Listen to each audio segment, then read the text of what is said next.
Le 25 mai 2003, à 6 h du matin, et malgré l'opposition de la tour de contrôle, le Boeing 727 quitte l'aéroport.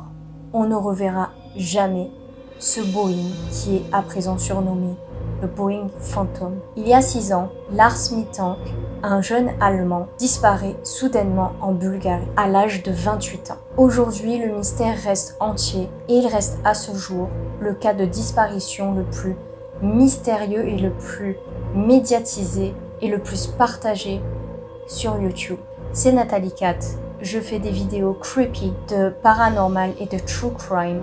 N'hésite pas à me suivre sur Instagram pour être au courant de toutes les nouvelles, car c'est ici que tout se passe. Je fais aussi des vidéos d'English Learning génériques.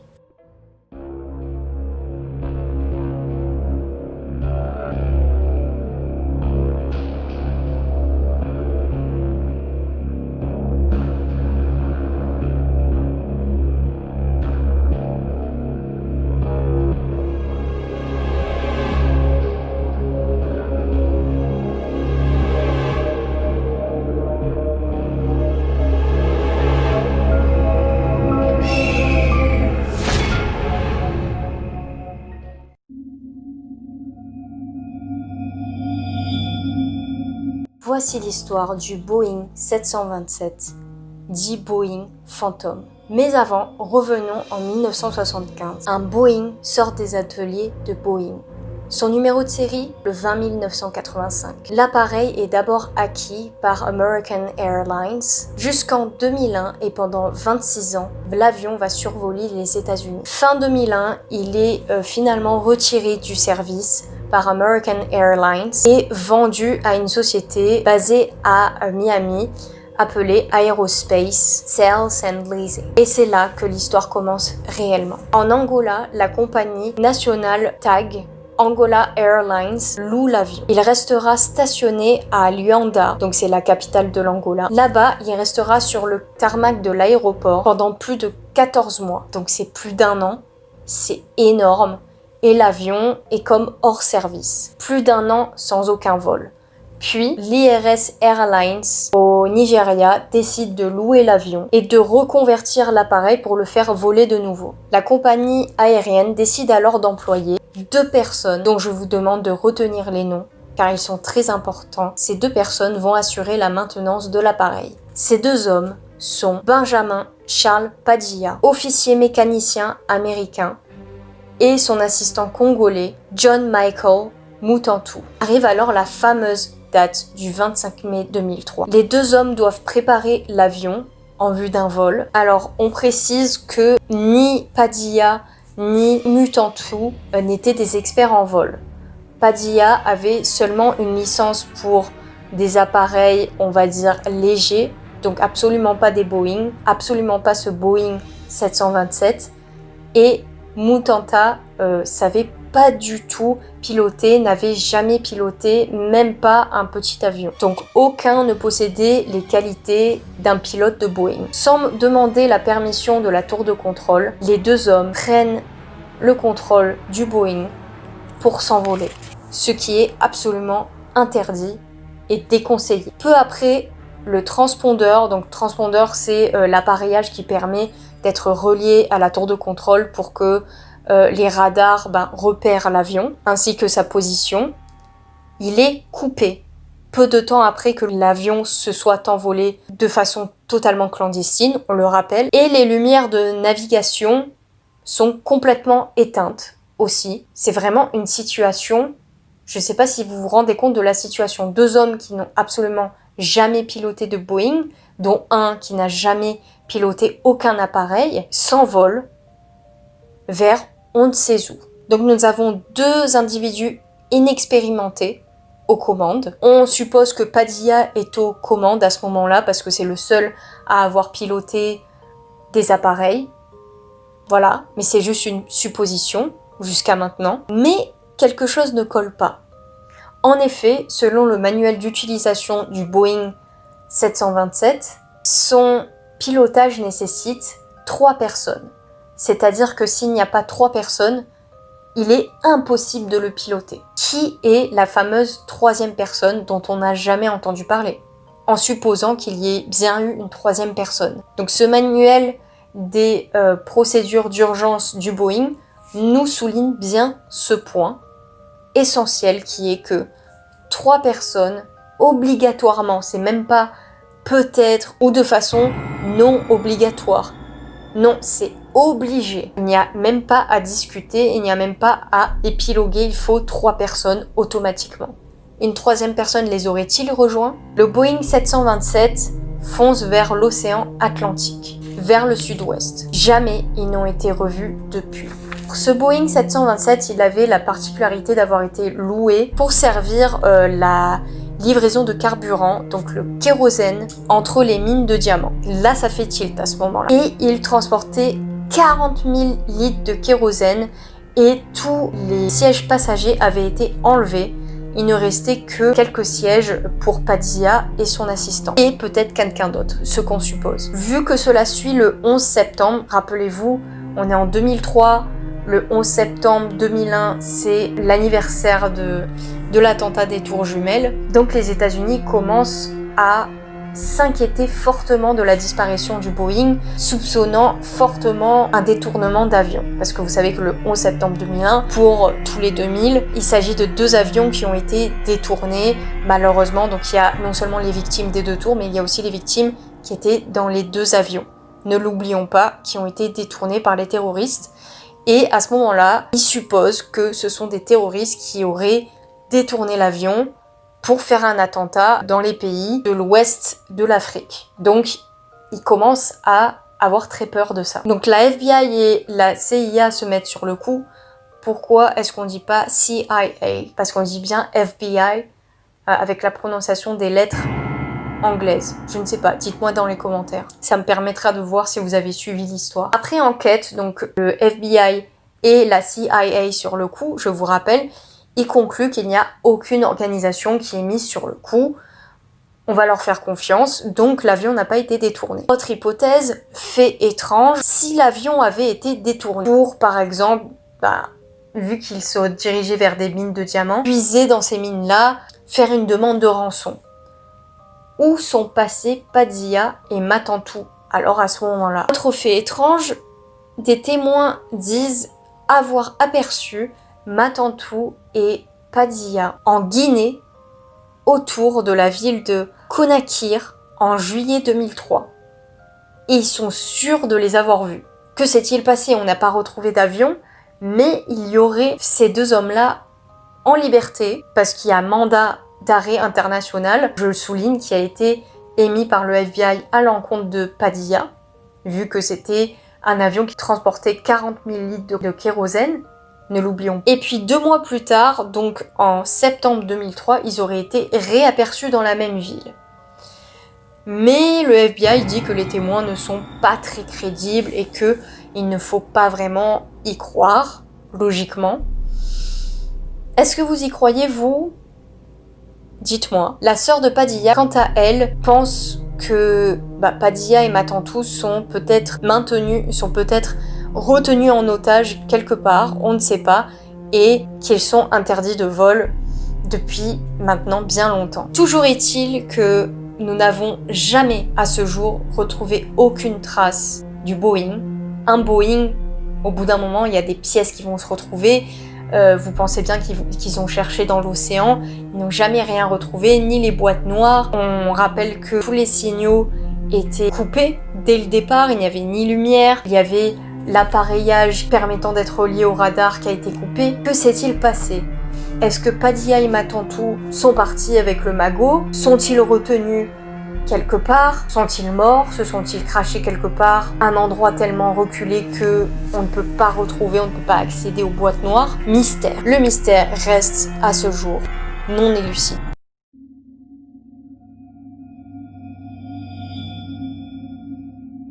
Nous allons passer à la 2e histoire de disparition qui est un cas très connu, mais je tenais à en parler sur ma chaîne parce que c'est l'histoire qui a secoué YouTube, Reddit, tout internet et qui est selon moi le cas de disparition, l'un des cas de disparition le plus rare et le plus mystérieux que j'ai jamais entendu. Donc Lars Mittank est un jeune homme très beau de 28 ans, un Allemand, qui décide de prendre du bon temps avec ses amis en Bulgarie. Ça se fait beaucoup, vous savez, c'est un endroit de fêtards. Contrairement à ce qu'on pourrait penser, il n'y a pas que Ibiza, il y a aussi la Bulgarie. Pendant l'été, elle attire vraiment énormément de fêtards des pays européens voisins. Donc c'est quelque chose d'absolument banal. Ne dites pas « Oh, c'est un pays bizarre ». Non, ça attire énormément de gens. Le 30 juin 2014, Lars Mittank ainsi que 4 de ses amis s'envolent pour l'aéroport de Varna, donc qui se trouve dans l'est de la Bulgarie. Ils se rendent à Golden Sands pour poser bagages dans un des complexes hôteliers de la côte de la mer Noire. Ça s'appelle le Viva Club Hotel. Pendant une semaine, en all-inclusive, donc ils prennent repas, boissons à volonté, donc voilà, c'est la fiesta. Expression vieille de 1000 ans. Comme vous l'imaginez, au programme, nous avons de la musique, des filles, des beuveries. C'est des genres de mini Ibiza en version cheap, quoi. Le 6 juillet, quelques jours avant de reprendre son vol pour l'Allemagne, Lars Mittank s'est blessé à cause d'une altercation avec un autre gars. En gros, il s'est bastonné avec quelqu'un. Ça a été la castagne. Donc résultat, Lars Mittank prend un coup à la tête. La bagarre s'est passée dans un bar au bord de la plage qui s'appelle le Rock Bar. Franchement, ça donne envie comme nom de bar. Je ne sais pas pour vous. Avant que son groupe d'amis et lui aillent prendre tranquillement un McDo. Il y a un moustique là.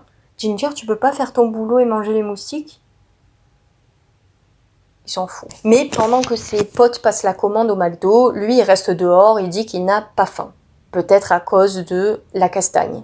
Lorsque les 4 amis sortent du McDo, Lars n'est plus là. Donc il suppose que peut-être qu'il est retourné à l'hôtel sans leur dire, parce qu'il était énervé, parce que l'hôtel était vraiment très proche de là, c'était à 20 minutes, donc voilà, c'est ce qu'il suppose. Sauf que il n'est pas dans sa chambre et ne réapparaît que le lendemain, le jour où ils doivent prendre tous l'avion pour retourner en Allemagne. Jusque-là, tout va bien. C'est un petit peu bizarre, mais ça arrive. À ce moment-là, il raconte alors que 4 hommes russes ou bulgares, on ne sait pas, l'auraient tapé la nuit dernière et qu'ils ont été embauchés en fait par des supporters parce qu'en fait, sa bagarre initiale était due à une dispute sur du foot. Voilà, c'est aussi bête que ça, ne me demandez pas.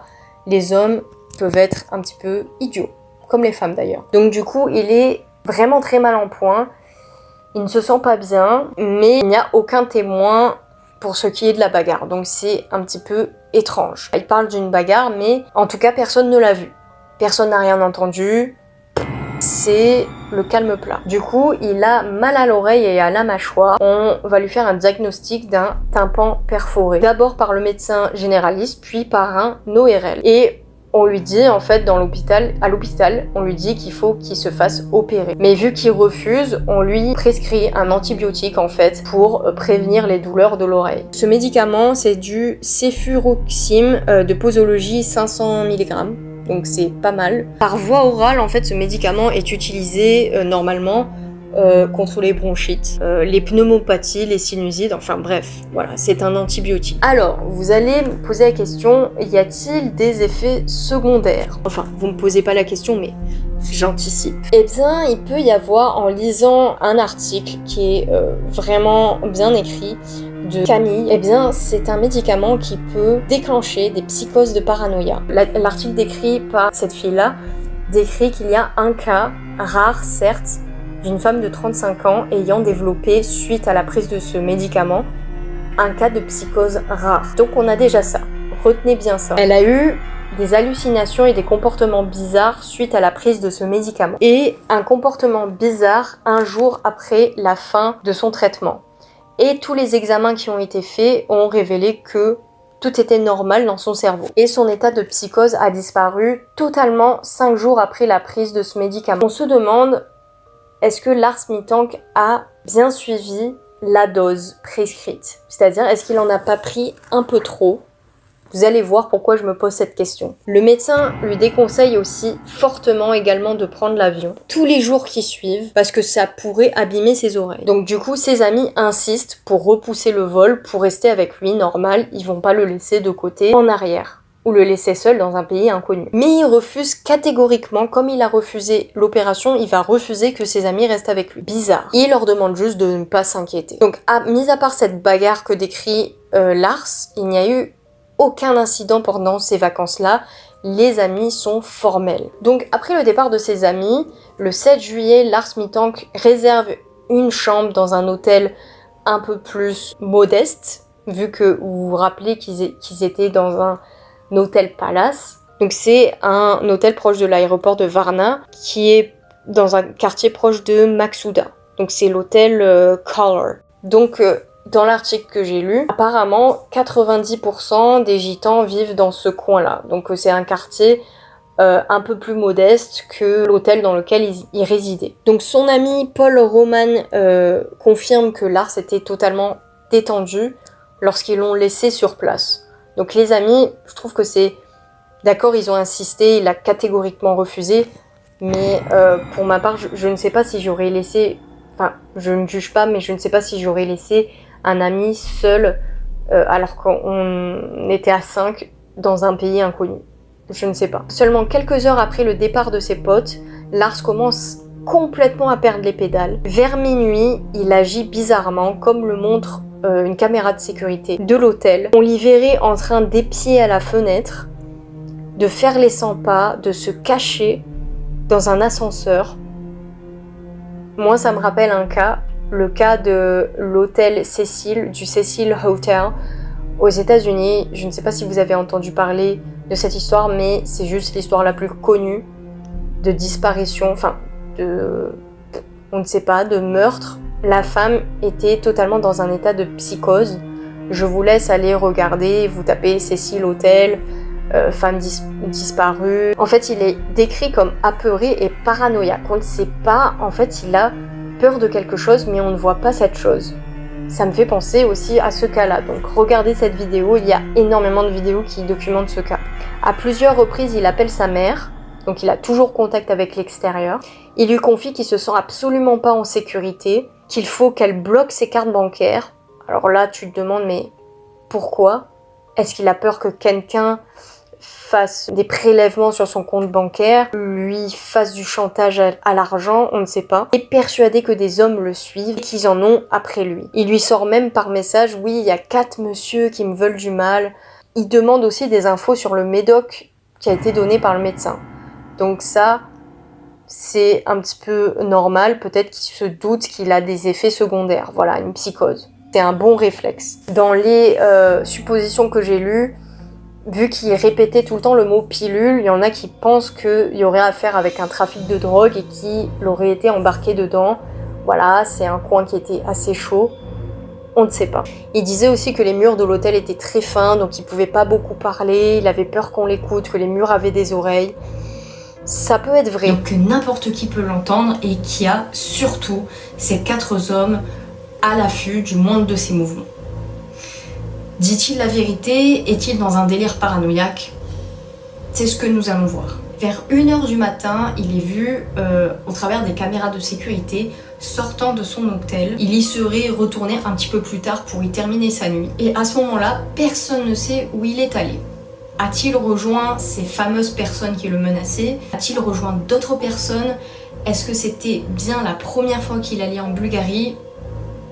Le mystère reste entier. Le 8 juillet, il rejoint l'aéroport vêtu d'un bermuda et d'un t-shirt jaune ainsi que de toutes ses affaires pour rejoindre évidemment l'Allemagne. Donc il est vu, il est capté par toutes les caméras de sécurité, il donne des nouvelles à sa mère, il semble aller mieux à ce moment-là. Entre-temps, sa mère lui avait pris un billet de retour pour l'Allemagne mais lui avait conseillé d'aller voir un professionnel de la santé par rapport aux soucis qu'il avait et par rapport à son problème d'oreille interne. Donc d'aller voir un médecin au sein du centre médical de l'aéroport. Et effectivement, ce matin-là, il se retrouve dans le cabinet du docteur Kosta Koskov.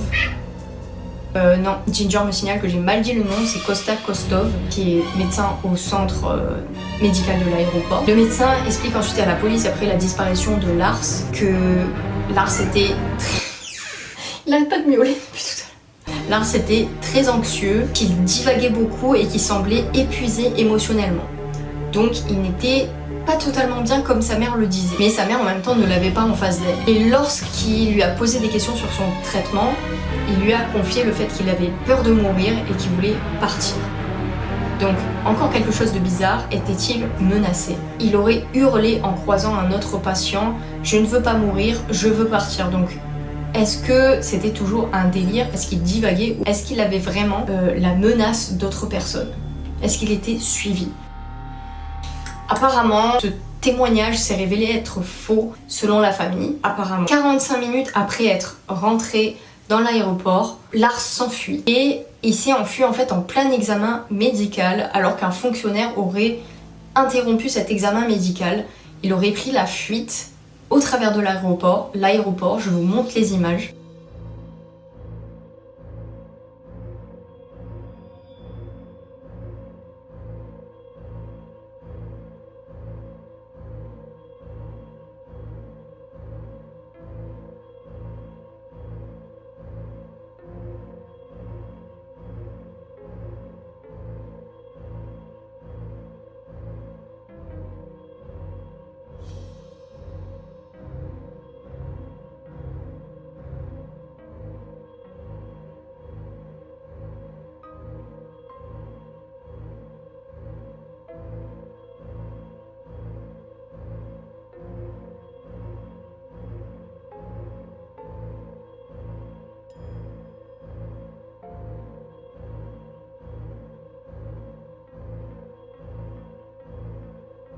Cependant, selon le médecin, tout ne se serait pas passé comme c'est écrit sur le papier.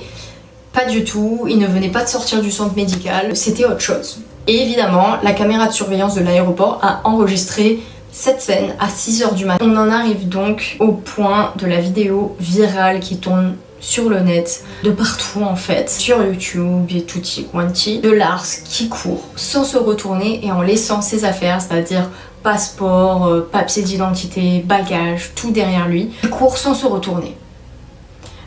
Était-il poursuivi à ce moment-là? Est-ce qu'il a eu une menace? Est-ce qu'il fuyait le cabinet médical pour une raison quelconque? Nul ne le sait à ce jour. On prétend qu'il aurait été en direction de la forêt parce qu'il y avait une forêt qui était pas hyper loin, mais le problème c'est que cette forêt n'était pas assez conséquente, assez dense pour qu'il se dissimule totalement et la police, vous vous en doutez bien, a tout fouillé au peigne fin dès lors qu'il a été porté disparu et que ces dernières images ont été visionnées des bonnes centaines, milliers de fois, vous vous en doutez bien, pour voir s'il n'y avait pas un indice qui leur avait échappé sur vers où il courait, qui c'est qui poursuivait, est-ce qu'il était dans son état normal, etc. etc. Je vous laisse re-regarder cette séquence et me dire ce que vous en pensez. Est-ce qu'il était en pleine psychose? Est-ce que ça ressemble pour vous à quelqu'un qui est poursuivi? Nous allons donc passer aux théories qui ont tourné sur sa disparition et à moi ce que je pense, mon humble avis par rapport à tous les éléments que j'ai. Donc vous savez que on a énormément de complotistes qui affluent sur YouTube et qui parlent de plein de théories qui se croisent, qui s'entremêlent et qui s'entrelacent. Mais je pense quand même qu'on devrait accorder plus de crédibilité à certaines théories, une en particulier plutôt qu'aux autres. Évidemment, il y a beaucoup de gens qui pensent qu'il était en pleine crise de folie. Théorie évidemment numéro 1 serait que Lars aurait eu des représailles de la bagarre qu'il aurait eue avant que ses amis partent. Ces fameux 4 hommes en fait qu'il aurait menacés et qui seraient un peu plus influents qu'on pourrait le penser. Le mauvais coup qui s'est ensuivi de cette bagarre a été porté sur son conduit auditif, donc il était déjà endommagé. Il a pris et on pense qu'il aurait eu une lésion traumatique au cerveau des suites de cette bagarre. Donc ça pourrait inclure en effet des hallucinations et des troubles mentaux à la suite de cette bagarre. Si on considère qu'il y a bien eu bagarre, si bagarre il y a eu. Et si homme il y a vraiment eu, parce que finalement personne n'a été témoin de cette bagarre et personne n'a vu ces 4 hommes dont parlait Lars. Mais on peut tout à fait y croire parce qu'il y a des gens qui sont vraiment très malins ou très pervers et qui sont capables de se cacher. Et en tout cas, lorsqu'il s'est enfui du cabinet médical suite à la venue d'une personne, soi-disant c'est ce qui est dit dans les témoignages, peut-être qu'il aurait pris cette personne-là pour une personne justement avec les troubles mentaux suite à la bagarre. Il aurait pu confondre la personne avec quelqu'un qui lui en voulait, donc il aurait foncé sans se retourner. Mais ça n'explique pas tout. Comment est-ce qu'on aurait pu ne pas le retrouver en fait? Je sais pas si vous suivez le raisonnement. Tu cours, mais t'es pas Superman, tu vas pas disparaître. Et il n'avait pas un pouvoir de téléportation. Bien sûr, les autres théories de surnaturel ont afflué, ainsi que de paranormal. Ça fait partie des théories, donc on va les explorer aussi. Une autre théorie qui suit directement la première, c'est la prise de ce fameux médicament qui avait pour résultat des hallucinations, selon un des cas de la femme de 35 ans, rappelez-vous, qui avait eu beaucoup d'hallucinations et de troubles mentaux suite à la prise de ce médicament dans les jours qui ont suivi, et même après avoir interrompu le traitement. Donc ça peut être possible, peut-être qu'il était en plein délire paranoïaque. Ça confirmerait le fait qu'on n'ait jamais vu les gens, les protagonistes de la bagarre. Donc ça expliquerait tout ça. Il y a des gens qui disent à la suite de ça qu'il a été tué par un animal sauvage dans la forêt. Ça c'est un petit peu far-fetched, un petit peu tiré par les cheveux, parce que c'était pas non plus une forêt immense, il n'y avait pas non plus des alligators, des tigres et des jaguars. Non, c'était pas ce type de forêt du tout. Donc on aurait quand même retrouvé des restes si Lars avait bien été dévoré par un quelconque lion, tigre. Déjà il n'y avait pas du tout de bêtes sauvages dans cette forêt-là. Je rappelle que c'était pas une forêt dense, donc rien à voir. On écarte ça. Une autre théorie que je trouve assez plausible, vous savez que dans beaucoup de pays de l'Est, ce n'est pas une surprise. Ce sont des pays où sont implantés énormément de trafiquants d'organes. Peut-être que ces trafiquants d'organes avec qui, peut-être qu'il aurait eu une bagarre avec ces trafiquants d'organes sans le savoir, et que ces gens-là l'auraient poursuivi, et que peut-être qu'il aurait imaginé des choses à cause du médicament qu'il aurait pris, mais que c'était un mélange pour moi, de réalité et de réalité. Vous voyez ce que je veux dire? Et que ça aurait été un petit peu décrédibilisé par la prise du médicament, alors que finalement il était totalement cohérent dans ce qu'il disait. Donc c'est pas impossible qu'il ait été enlevé par je sais que ça fait un peu glauque, mais des trafiquants d'organes. Mais encore une fois, on n'a pas retrouvé de traces de ces hommes-là, et il n'y a aucun témoignage qui prouve qu'il était poursuivi, donc on tourne en rond. Autre théorie que je trouve super intéressante, c'est que, et je pense que c'est la plus plausible pour moi, c'est que Lars aurait été un drogué, c'est-à-dire que il aurait eu des contacts sur place sans le dire à ses amis, c'est-à-dire que je sais que c'est en même temps un petit peu tiré par les cheveux, mais je pense que ça pourrait être une hypothèse à exploiter, qui a forcément été déjà exploitée, qu'il aurait eu des mauvais amis sur place, entre guillemets, des mauvaises fréquentations qui lui auraient fourni de la drogue, donc ce qui explique un petit peu ses réactions anxieuses, ses troubles anxieux, etc., mélangés avec le médicament qu'il avait pour sa lésion de tympan. Et Lars peut-être aurait vu trop gros, il aurait été trop gourmand, et justement ces gens-là l'auraient poursuivi pour être remboursés tout simplement. Et vous savez que ces gens-là ont des moyens qu'on ne peut même pas imaginer, et ils l'auraient peut-être traqué pour être remboursé. Donc je pense que ça pourrait être plausible, et ça, mélangé à sa prise de médicaments, il aurait fait alors une grosse crise de paranoïa à l'aéroport, il aurait eu peur d'être rattrapé par ces gens-là, il a peut-être eu des menaces, et ça l'a fait filer tout droit. Et encore une fois, pourquoi est-ce que l'on ne l'aurait pas retrouvé alors à ce moment-là? Eh bien je pense que c'est peut-être des personnes tellement haut placées qu'ils ont peut-être réussi à faire taire tous les témoignages et récupérer peut-être certaines caméras de vidéosurveillance, et qu'on aurait accès justement qu'à celle la plus mystérieuse.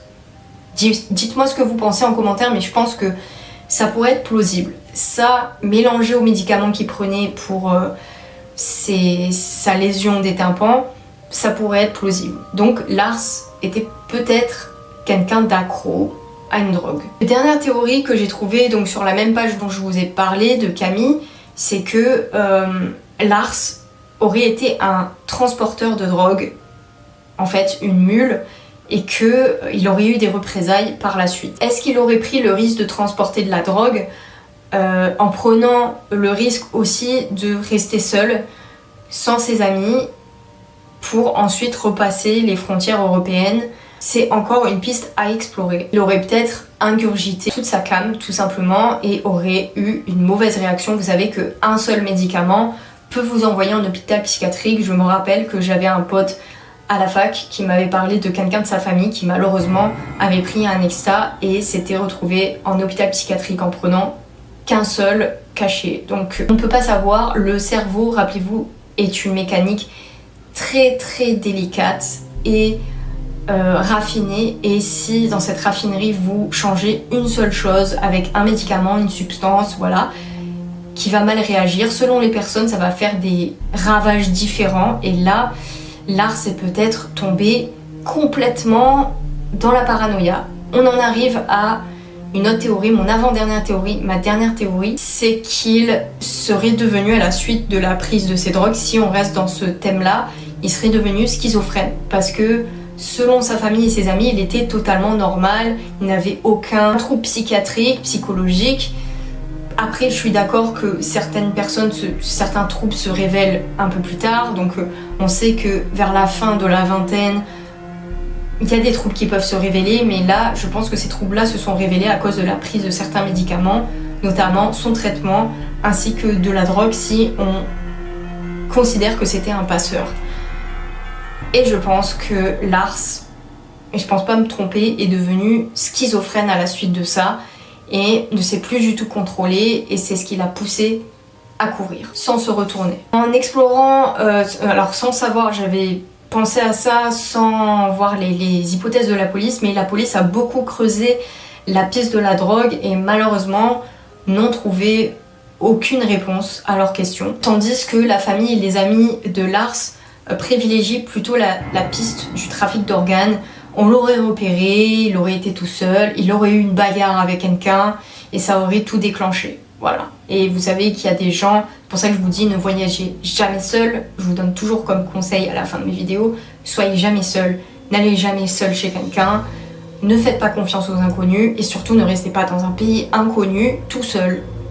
Écoutez vos amis, allez avec eux. En 2019, il y a eu un rebondissement à l'affaire, donc c'était en juillet. Un chauffeur a pris en stop un jeune homme qu'il a reconnu par la suite être, alors en ayant regardé les photos de disparition, il a avoué qu'il pensait que ce jeune homme-là était Lars Mittank. Lars serait-il devenu SDF? Je pense que ça pourrait être plausible parce qu'on n'a jamais retrouvé de corps, donc avec les années, donc rappelez-vous que ça s'est passé en 2014, donc il y a 6 ans, en un an déjà quelqu'un peut changer énormément physiquement et vivre dans la rue vous fait malheureusement changer énormément physiquement parce que ça donne un coup au moral et le moral agit sur le physique. Donc il suffirait qu'il y ait plusieurs éléments qui aient changé chez lui, plus la schizophrénie et qu'il ne sache plus du tout qui il est, où il est, voilà, qu'il ait carrément oublié son identité. Et rappelez-vous que ses papiers d'identité étaient toujours à l'aéroport, donc il n'a plus rien, ni passeport ni rien pour lui rappeler son identité. Donc ça pourrait être une piste intéressante aussi, je pense que c'est pas à prendre à la légère. Après, est-ce que le chauffeur voulait faire un coup de pub? C'est bizarre de buzzer avec quelque chose comme ça, je vous avoue que je doute que ça soit pour le buzz. Peut-être se trompe-t-il juste, mais voilà, ou peut-être est-il quelqu'un de très très optimiste, on ne sait pas. Vous, qu'en pensez-vous? Était-il schizophrène? Était-il une mule? Était-il un drogué? A-t-il été dévoré par un animal? J'en doute fort. Est-il pris dans un réseau de trafic d'organes? On ne le saura probablement jamais, mais j'espère que cette affaire sera un jour résolue et que peut-être qu'on retrouvera Lars un jour en tant qu'SDF. Peut-être reprendra-t-il ses esprits ou quelqu'un le repérera et dira oui c'est lui et l'emmènera aux autorités alors à ce moment-là, et que cela rassurera sa famille et ses amis. Depuis, de nombreuses photographies de lui ont été éditées en mode vieilli. Vous savez que quand quelqu'un disparaît, on va le vieillir pour montrer quel aurait été son visage s'il était toujours vivant, en admettant qu'il soit toujours vivant. Mais vous l'aurez compris, aucune piste n'a à ce jour été réellement prise au sérieux, car tout a été exploré et rien n'a fonctionné. Il reste peut-être la pièce du paranormal. Lars Mittank est-il tombé dans un glitch dans la matrice? Est-il tombé dans un monde parallèle? Je t'invite à regarder mes vidéos sur les glitches dans la matrice qui sont les vrais témoignages que j'ai trouvés sur Reddit. Après qu'on y croit ou pas, c'est vraiment des témoignages très déroutants. C'est possible, mais ce qui est frustrant dans cette affaire, c'est que tant qu'elle ne sera pas résolue, on ne pourra jamais dire avec certitude ce qui lui est arrivé. C'est logique. À ce jour, ni famille, ni amis, ni personne en Bulgarie, à part ce chauffeur, n'a eu des nouvelles de Lars Mittank. Et le mystère reste donc entier. Si tu as aimé la vidéo, n'hésite pas à la liker, puisque tout le monde dit, à t'abonner si cela n'est pas déjà fait, et à me suivre sur Instagram, car je donne énormément de nouvelles de mes nouvelles vidéos justement. Je partage énormément de choses avec vous. J'espère que tu vas nous rejoindre parce que plus on est de creepy addicts, plus on frissonne. And remember, you rock.